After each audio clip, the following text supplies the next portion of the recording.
antesala de apertura do Bureau Ombudsman, minha persona junto com meu time quero tomar momento para apresentar meu edifício, para explicar como a instituição de Ombudsman de Aruba está brinda à comunidade serviço novo e também compartilhar tique história para cuboso para o dia tão esperado.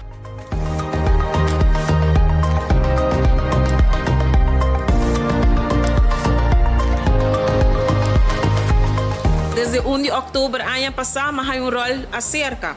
É de Ombudsman de Aruba. E maneira tur outro rol de minha vida, me carga aqui com honor, respeito, pero também hope e amor. Aruba tem seu mesmo Ombudsman, por fim. Pronto, seu mesmo Kendro Ombudsman também.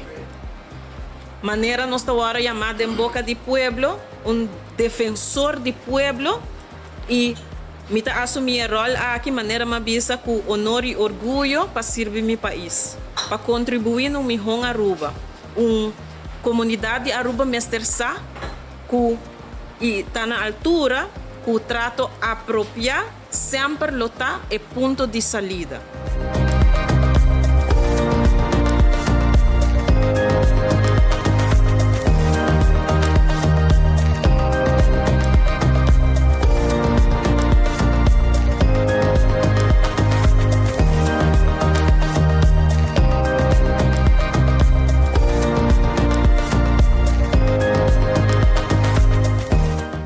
Aruba é o último do reino holandês para a instituição independente e imparcial aqui que trata queijo de nossa comunidade.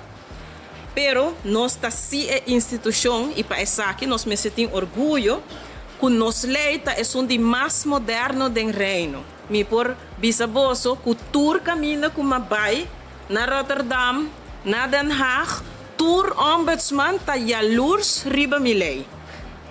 E nanta bisami também. Que nós é a lei de mais moderno, mita é ombudsman é último de worden instituído, pero é que tem mais bevoegdheid que tur é sobre a ombudsman no reino.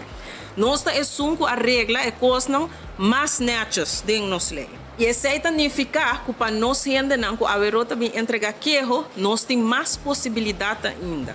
Mita do um exemplo, que cerca nós está possível para entregar queijo contra a companhia de utilidade.